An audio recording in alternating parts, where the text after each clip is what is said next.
හරි ඉක්මනට මනුෂ්‍ය ආත්ම භාවය නැති වෙනවා. ඒ නිසා මම මේ බණ අහන්න ආපු අපේ තරුණ මහත්තුරුන්ට අපේ අම්මලා තාත්තලාට සියලු දෙනාට බොහොම කරුණාවෙන් කියන්නේ ඔය ආත්මේ පරිස්සම් කරගන්න. ඔක නිකම් පා කරලා අරින්න එපා. පින්නතුනේ සංසාරේ බල්ලෙක් බලලෙක් කියලා උපදින්න පුළුවන් නේ. සතෙක් සර්පෙක් කියලා උපදින්න පුළුවන්. මේ අකුසල කර්ම විපාක දෙන්න ගත්තහම මේ වගේ කෙලවරක් නැහැ, මේ වගේ නිමක් කොනක් නැහැ. දැන් අවුරුදු 28කට 30කට විතර කලින් ඔය පිළියන්දල පැත්තේ අපේ හිතවත් මහත්තයෙක් මට කියනවා හාමුදුරුවනේ පුළුවන් නම් බණවලට ගිහින් කියන්නලු මිනිස්සුන්ගේ කර්මයේ විපාක දෙන්න ආපුවාම ඒක සත්තු මිනිස්සු කියලා ભેදයක් නැහැ. ඔය ගෙදරක හදන අලියෙක් ඉන්නවා.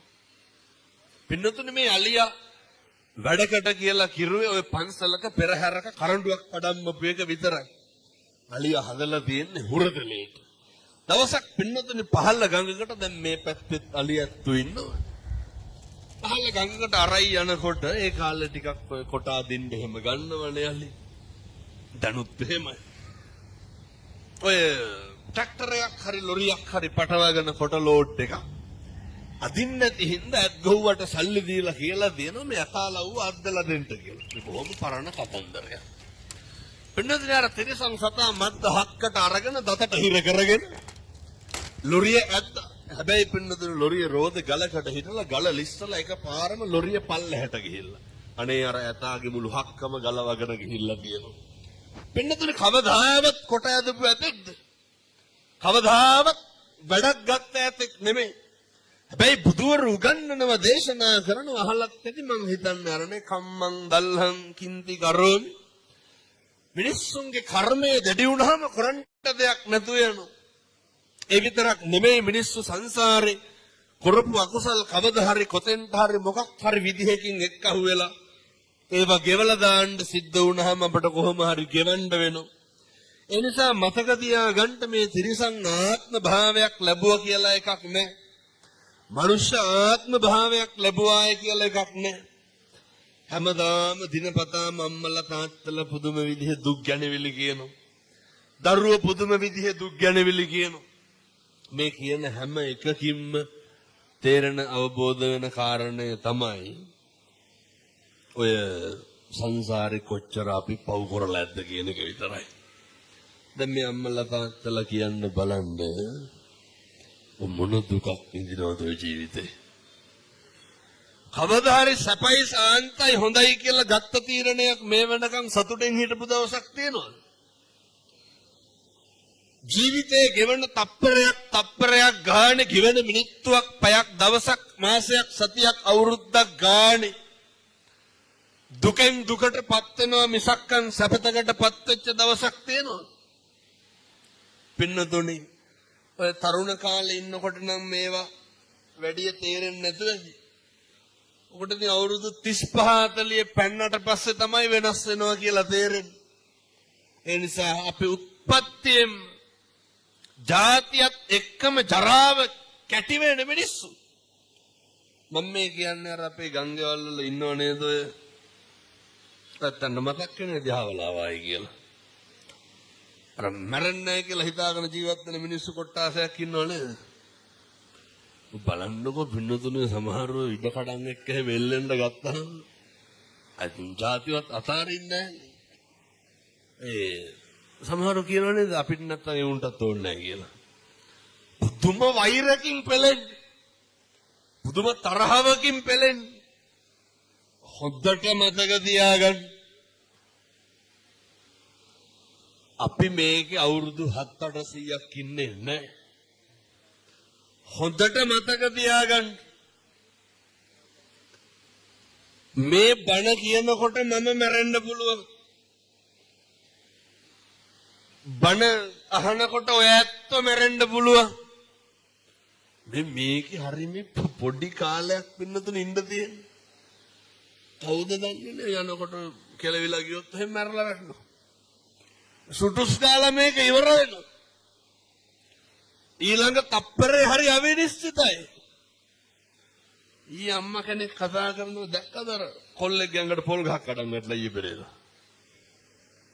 පින්නතුනේ මේ බයිසිකලේ ඉන්නකොට හැමතුනේ පොල් ගහක් අඩන් වැටලා.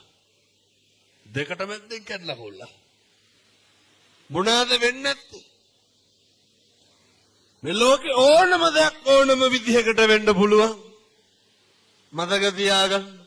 කවදාවත් මේ ලෝකේ අපි හිතන දේවල් වෙන්නේ නැහැ. කවදාවත් මේ ලෝකේ වෙන්නේ මොකද්ද කියලා හිතා ගන්න පුළුවන්. මේවා පින්නතුනේ හරි අවිනිශ්චිත ජීවිත. මේවා හරි අහම්බෙට යම් දේවල් සිද්ධ වෙන ජීවිත. මේ අවිනිශ්චිත කාල පරිච්ඡේදය තුල මේ ජීවිත කාලය තුල අපේ යුතුයකමක් තියෙනවා. පළවෙනි එක සබ්බ පාපස්සා කරන මේ සියලු බුදුවරුන්ගේ අනුශාසනාව නැසලා උගන්වනව සියලු පව් නොකළ යුතුය. හොඳට මතක තියාගන්න. පින්නතුනි සියලු පව් නොකර ඉන්න පුළුවන් එකම ආත්මය මොකද්ද?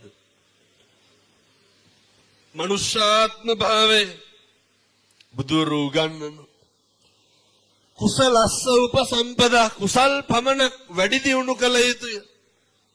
වග බලා ගන්න මතක තියාගන්න. එක අකුසලයක්වත් වෙන්න දෙන්න එපා. වග බලා ගන්න එක වැරද්දක්වත් වෙන්න දෙන්න එපා. එක වචනෙන් සංසාරෙ දිග්ගැස්සෙනවා. එක ක්‍රියාවකින් මුළු මහත් සංසාරෙම දුර යනවා. විමුක්තිය ඈත් වෙනවා. නිර්වාණය ඈත් වෙනවා. අපේ තරුණ මහත්තුරු විශේෂයෙන් මතක තියාගන්න ඕනේ. වෙනතුනි මේ කියන හැම වචනයකටම කවදා හරි වග කියන්න වෙනවා. පැහැදිලිද මං කියන්නේ? අපි කරන හැම දෙයකටම කවදා හරි වග කියන්න වෙනවා. අර බුදුරු ගන්නන් මේ භාසතිවා කරෝතිවා නේ. යමක් කියයි නම් හෝ කරයි නම් ඒක තමයි පින්නතුනේ පෞද පින්ද කියන එක තීරණය කරන්නේ. ඔය සමහරු කියනවා නේද ඔය එනම් ඔය කටවාචාලකම තියෙන මිනිස්සු. ඔය කියනවා නේද තොපේ දරුවෙකුටවත් හරියන්න එපා කියලා. ඔය කියන්නේ එහෙම නෑ එහෙම. ඔය ඔයත් පොල් එහෙම ගහලා නැද්ද?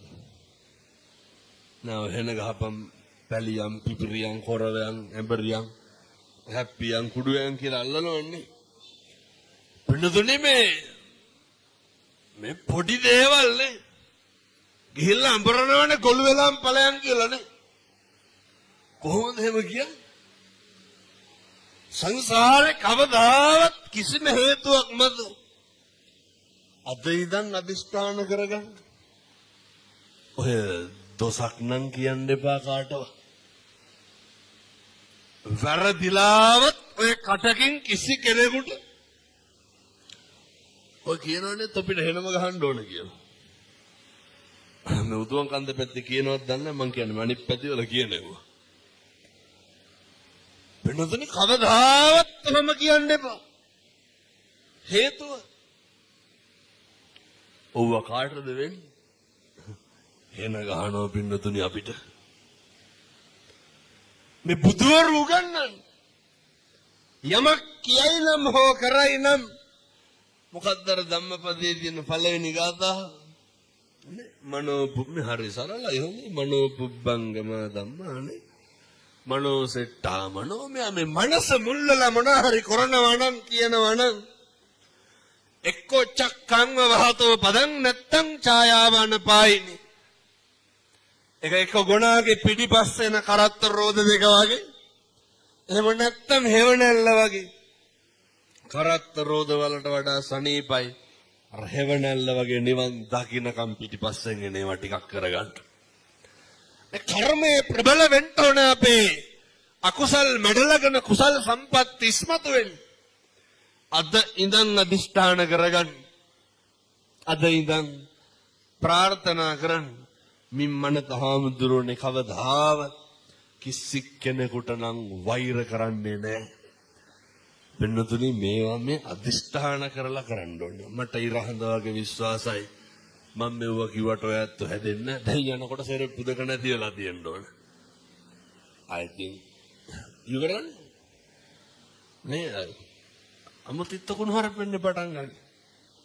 මේ උස්සනවත් දන්නේ මං කියන්නේ බොහෝ පැතිවල මේ වගේ තැන්වල සෙරප්පු හොරකම් කරනවා.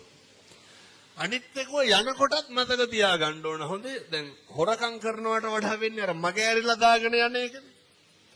සෙරප්පු දෙක කකුලට දාලා ඔළුව පාත් කරලා බලන්න. ඒක මගේද නැද්ද කියලා ඒක මගේ නෙමෙයි නම් මතක් කරලා ගලවලා යන්න. හොරකම් කරනවට වඩා තව එකක් වෙනවා. මේ හොරකම් කරන්නේ නැතුව ඇති වෙයිදෝ කියලා සැකයට මේ කියන්නේ. ඔය බලනවා මගේ සෙරප්පු දෙක නැත්තම් මොකද කරන්නේ?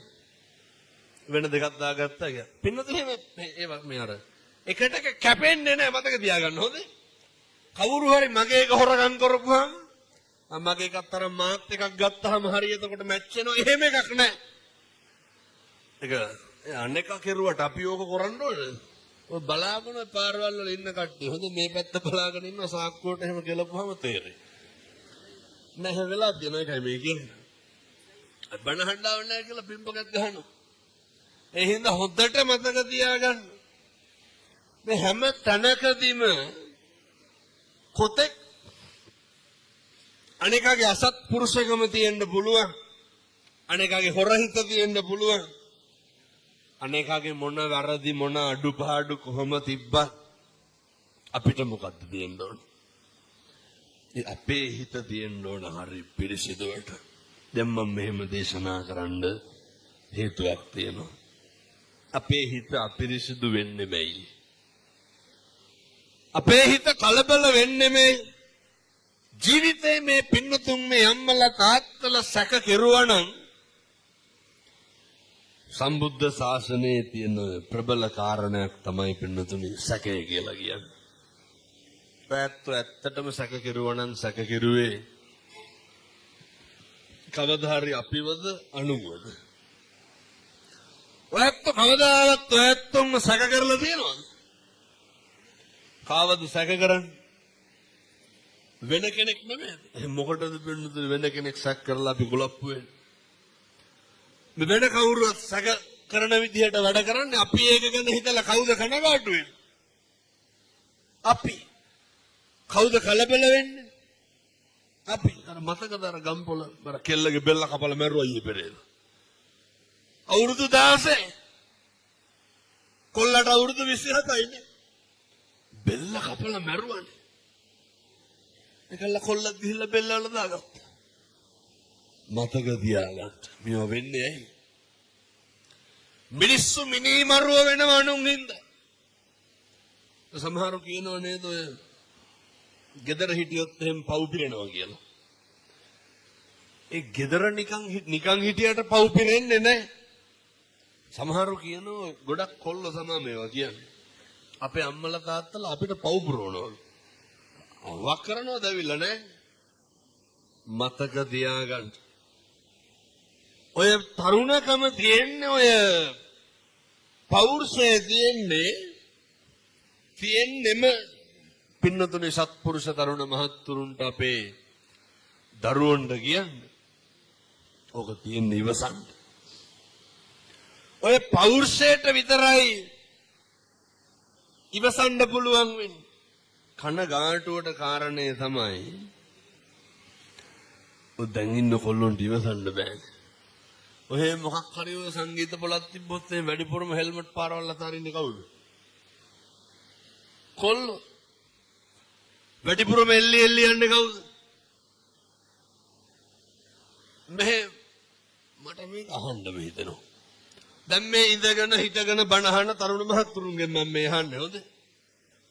ඔය පාරවල් ගානේ අගුපිල් ගානේ කොහේ හරි කමන්නේ. අයත් කියනවා මම මේ අහන්නේ තරුණ මහත්තුරුන් අපේ තරුණයන්ගෙන් අහන්නේ. මේ වෙනකොට ඔය කටවල් වලින් අම්මලාට කී පාරක් වේසි කියලා බැලලා ඇද්ද? කොල්ල හැහෙන්න බයිනෝ. කාටද බයි? අම්මලාට බයිනෝ. තාත්තලාට අපූර්වට තෝ කියලා කතා කරන්නේ කාටද? තාත්තට ලේයින් මසින් ජාතක කරපු දෙමව්පියෝ කුණහරුපෙන් බණුන් අහන්න ඕන කාගෙන්ද? දරුවන්ගේ. මම මේ තරුණ මහත්තුරුන්ට බොහොම කරුණාවෙන් කියන්නේ සත්පුරුෂ දරුවනේ පින්නතුනි මේ පැත්තේ චෛත්‍ය රාජානන් වහන්සේ මේ පැත්තේ බෝධින් වහන්සේ මේ මැදි වෙලා බණ කියන්නේ මැදි වෙලා බණ අහන්නේ කවදාවත් ජීවිතේ බුදුහාමුදුරුවෝ දේශනා කරන පරාභව සූත්‍රය අම්මට තාත්තට ගරහන නොසලකා හරින අවතක්සේරු කරන අයිතින් පිරිහෙනවනේ එනිසා මේ තරුණයෝ දැනගන්න ඕන දුවල පුතාලා දැනගන්න ඕන හෙට ඉඳන් මේවා ඉතින් හෙට ඉඳන් කරන්න ඕන හොඳ කිසිම හේතුවක් මත අම්මටයි තාත්තටයි තාතෝ කියලාවත් කියන්න එපා කිසිම හේතුවක් මත අම්මගේ තාත්තගේ හිත රිද්දන්න එපා දැන් මේ කිව්වේ තරුණයන්ට ඊළඟට කියන්නේ කාටද දෙමව්පියන්ට ඔයත්තුන්ගේ තම්මලා තාත්තලා ඉන්නවනේ නේ මේ වෙනකොට බැලලා ඇති කුණුහරුපෙන් ඕන තරම් අම්මටයි තාත්තටයි දන්න කාලේ ඉඳන් අපූර්වට කියනවනේ අපිට කරපු දෙයක් නැහැ කියලා කියන්නත් මෙව්වා සේරම